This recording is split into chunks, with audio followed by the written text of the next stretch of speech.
17 मार्च और 18 मार्च का दिन तुला राशि के लोगों के लिए कैसा होने वाला है। चलिए सबसे पहले इन 2 दिनों के तिथि, नक्षत्र और योग के बारे में बात कर लेते हैं।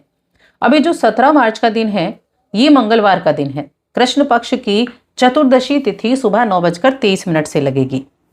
चंद्रमा कुंभ राशि शतभिषा नक्षत्र में है और पूर्व भाद्रपद नक्षत्र में भी रहेंगे, जिससे सिद्ध नाम का योग बनेगा, साध्य नाम का योग भी बनेगा। योग बहुत अच्छे हैं और अभी सूर्य का राशि परिवर्तन भी अपने मित्र की राशि मीन राशि में हो चुका है, जिससे सूर्य, शुक्र और शनि इन 3 ग्रहों की एक साथ युति है।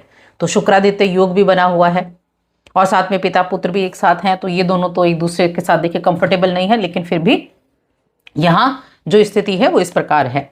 अब 18 मार्च का जो दिन है ये बुधवार का दिन है और ये कृष्ण पक्ष की अमावस्या तिथि रहेगी, जो सुबह से लगेगी 8:25 से। अभी जो अमावस्या है ना, ये चैत्र मास की अमावस्या है। बहुत ही शुभ दिन है, क्योंकि अमावस्या का दिन अपने आप में एक सिद्ध दिन होता है। चंद्रमा कुंभ राशि में रहेंगे और कुंभ से मीन राशि में भी प्रवेश करेंगे, जिससे चतुर्ग्रही योग वहां बनेगा। चतुर्ग्रही योग, सूर्य, चंद्र, शुक्र और शनि, ये ग्रह एक साथ रहेंगे। इसके अलावा सूर्य का जो नक्षत्र परिवर्तन है वो भी होगा। सूर्य अपने उत्तर भाद्रपद नक्षत्र में इनका प्रवेश हो जाएगा पूर्व भाद्रपद नक्षत्र से। तो ये स्थिति भी रहेगी। इनसे जो योग बनने वाले हैं वो कौन से योग बनेंगे? शुभ योग बनेगा, शुक्ल नाम का योग बनेगा। अब देखिए, ये जो है ना, ये कृष्ण पक्ष का ये साल का अंतिम दिन भी है हिंदू जो कैलेंडर होता है उसके हिसाब से, क्योंकि जो चैत्र नवरात्र अगले दिन शुरू होने वाले हैं और उसी दिन से हमारे हिंदू नववर्ष की शुरुआत होती है। अब ये 2 दिन इन सभी ग्रहों की स्थिति के अनुसार कैसे रहेंगे, कैसे आपकी दिनचर्या रहेगी, चले जानते हैं। एक छोटा सा ही निवेदन है, अगर आप चैनल पर पहली बार आए हैं, अभी तक चैनल सब्सक्राइब नहीं किया तो जरूर कर लें। आपको यहाँ बहुत सारी जानकारियां मिलती रहेंगी और कमेंट बॉक्स में लिख दें जय माता दी। तो चलिए दोनों दिनों की एक साथ बात करते हैं। सबसे पहले हम बात करेंगे आपकी हेल्थ के बारे में। तो ये जो तुला राशि के जातकों के लिए दोनों दिन है ना, मैं कहूंगी हेल्थ के मामले में काफी अच्छे हैं। आप बड़े भावुक किस्म के भी रह सकते हैं। आपका मन करेगा कहीं मंदिर में जाएं, धर्म कर्म की जगह पर जाएं, धार्मिक भावनाएं आपके अंदर रह सकती हैं। किसी तीर्थ स्थल पर जाएं तो मन में जब ये भावनाएं आती हैं ना, और जब आप उस भावना के अभिभूत होकर उस कार्य को करते हैं तो मन को बड़ी शांति मिलती है। वो शांति जो किसी चीज से नहीं मिलती, ऐसी शांति आपको मिल सकती है। कुछ अच्छा ज्ञान प्राप्त हो सकता है किसी ऐसे व्यक्ति से, ऐसे संत से आप कह सकते हैं, मिल सकते हैं जहां आपको बड़ी संतुष्टि हो। तो दिन की शुरुआत बड़ी अच्छी हो गई आपकी। स्वास्थ्य आपका अच्छा है, मेंटली भी आप बड़े खुश दिखाई देंगे। जो थोड़ा बहुत मन अशांत चल रहा था ना, वो भी आपका दूर हो जाएगा।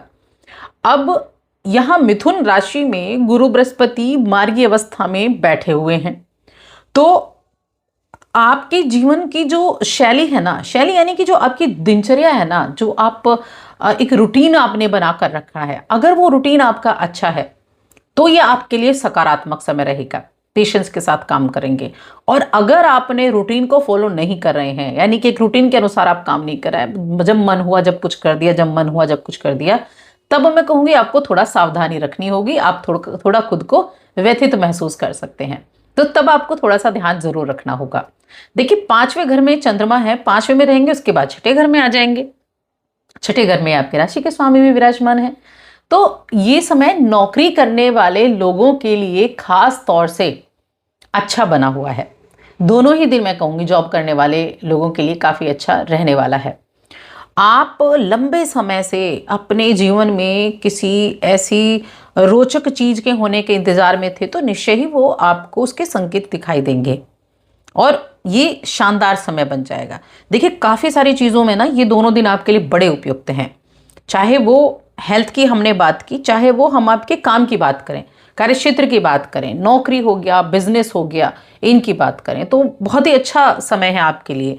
यानी कि एक व्यवस्थित रूप से जब आप काम करते हैं, व्यवस्थित रूप से चीजों को लेकर चलते हैं, तब आप देखते हैं कि आपको हर एक चीज का रिजल्ट मिल रहा है। आपके कार्यस्थल पर मैं ये जरूर कहूंगी, कुछ ऐसे लोगों से सावधानी रखनी है जो दिखने में तो दोस्त हैं पर पीठ पीछे आपकी छवि को बिगाड़ने में तुले हैं। पीठ पीछे जब मौका मिलता है तब आपकी छवि को बिगाड़ते हैं, कुछ आपके कार्यों को बिगाड़ने का काम करते हैं। ऐसे लोगों से सावधानी आपको रखनी है, क्योंकि ऐसे लोगों को ना समझ पाना बहुत मुश्किल होता है। देखने में तो लगता है कि वो आपके अपने हैं, लेकिन आपको सावधानी रखनी होगी। उनके नकारात्मक प्रभावों से खुद को आपको बचा कर रखना होगा। पहले दिन दोनों ही दिन शाम को राशि बदलेंगे तो पंचम भाव में मंगल भी उच्च के होकर बैठे हुए हैं, आपके धन के स्वामी भी हैं, तो धन की स्थिति को अच्छा रखेंगे। कहीं ना कहीं से किसी ना किसी तरीके से धन प्राप्त होने में आपको सहायता मिलेगी, धन प्राप्त आप कर पाएंगे।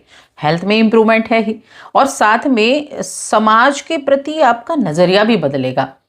समाज के प्रति नजरिया बदलेगा और जो लोग सामाजिक हैं उन लोगों के लिए काफी बेहतर समय रहेगा। साथ में खर्चा भी होने वाला है। अब खर्चा कौन से दिन? 18 मार्च के दिन खर्चा आपको दिखाई देगा। छठे भाव में चंद्रमा होंगे, ठीक है, छठे भाव में चंद्रमा होंगे, छठे भाव में शनि होंगे, आपकी राशि के स्वामी होंगे और साथ में सूर्यदेव होंगे। 12वें भाव पर सबकी दृष्टि रहेगी, जिसको हम व्यय का भाव कहते हैं। खर्चे बढ़ सकते हैं, इसलिए खर्चे और अपनी इनकम इन दोनों में थोड़ा सा एक सामंजस्य बनाकर आपको चलना है। जब तक बहुत जरूरी ना हो तब तक कोई भी चीज उधार नहीं खरीदनी है। जब तक बहुत जरूरी ना हो तब तक कोई भी चीज लोन पर नहीं खरीदनी है। ध्यान रखें इस चीज का। वैसे बहुत सारी चीजें ऐसी होंगी जो आपको आकर्षित करेंगी, लुभाएंगी बाजार की बहुत सारी चीजें। आप एकदम सोचेंगे कि नहीं मुझे अभी लेना है, लेकिन खरीदना आपको वही है जो आपके लिए आज के समय में जरूरी है। ध्यान रखें, क्रेडिट कार्ड बड़ी आसानी से मिल जाते हैं, कई बार लोन के लिए भी आप जुगाड़ कर लेते हैं, लेकिन जब इसके बिल के भुगतान की बारी आती है तो दिल बैठने लगता है। तो ऐसी चीज़ों में आप ना झुक कर अपने आज के समय को एंजॉय करें। जब समय आए, जब आपको लगे हाँ थोड़ा जेब में थोड़ा सा दम आया है, तब आप इन कार्यों को करें, तो आप बहुत सारी टेंशन से दूर रहेंगे। इन चीज़ों पर ध्यान आप ज़रूर दें। रिलेशंस की अगर मैं बात करूं तो देखिए, प्रेम जीवन के मामले में बहुत अच्छा है। आपके प्रेम का जीवन शुरू हो सकता है, यानी प्यार की जिंदगी शुरू हो सकती है। आप अपने सपनों के सौदागर से मिल सकते हैं और एक दूसरे का साथ आपको जज्बाती भी बनाएगा। बातचीत अच्छी रहेगी, बातचीत के जरिए दोनों के बीच में प्रेम की नींव मजबूत होगी। शुरू में आपको अपने विश्वास को बढ़ाना है तो आपके लिए फायदेमंद रहेगा। आप अपने जीवन साथी के साथ बहुत अच्छी यादगार शाम बिता सकते हैं। जीवन साथी के साथ समय बिताना काफ़ी अच्छा है। परिवार के लोगों के साथ आपकी बॉन्डिंग बहुत अच्छी रहेगी और प्रेम जीवन तो अच्छा है ही। तो ये समय हर एक मामले में आपके लिए बहुत उपयुक्त बना हुआ है। अब हम बात करते हैं चैत्र अमावस्या की, जो बहुत ही इंपॉर्टेंट दिन है। इंपॉर्टेंट इसलिए है क्योंकि जो अमावस्या का दिन होता है ना, उसको पितरों का दिन कहा गया है। महीने के 2 दिन ऐसे हैं, एक पूर्णिमा और एक अमावस्या, जिनको सिद्ध दिन कहा गया है। अपने पितरों को प्रसन्न करने के लिए दिन कहा गया है। तो यहाँ स्नान आदि करने के बाद में आप भगवान शिव की आराधना करें, शिव का अभिषेक करके आएं और उसके बाद अपने पितरों का नाम लेकर उनके लिए पिंडदान कर सकते हैं, उनके नाम से कुछ दान कर सकते हैं, उनके नाम से पूजा कर सकते हैं। ये आप कर सकते हैं। देखिए, शास्त्रों में ना इस दिन को बहुत उत्तम बताया गया है। तर्पण, श्राद्ध, दान, इससे पितरों को मोक्ष मिलती है, उनका आशीर्वाद मिलता है, आपका वंश आगे बढ़ता है और पिछले जन्म के पापों से मुक्ति मिलती है। तो ये नए साल की सकारात्मक शुरुआत का प्रतीक भी है, क्योंकि अगले ही दिन से नया साल भी शुरू हो रहा है। और जिन लोगों को पितृदोष है ना, उनके लिए बहुत अच्छे दिन होते हैं। जिन लोगों को काल सर्प दोष है, उनके लिए बहुत अच्छे दिन होते हैं। स्वास्थ्य संबंधी परेशानियां चल रही हैं, उनके लिए बहुत अच्छे दिन होते हैं।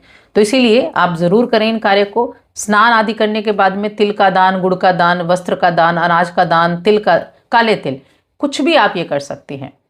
पीपल के पेड़ की पूजा करें, सरसों का तेल का दीपक जलाएं। तो ये कार्य करने से परिवार पर उनकी कृपा बनी रहती है। छोटे मोटे संकट जो आप समझ नहीं पाते, वो संकट दूर हो जाते हैं। इसलिए ये दिन बहुत महत्वपूर्ण है। तो ज़रूर करें इस कार्य को और साथ ही चैनल को सब्सक्राइब कर लें।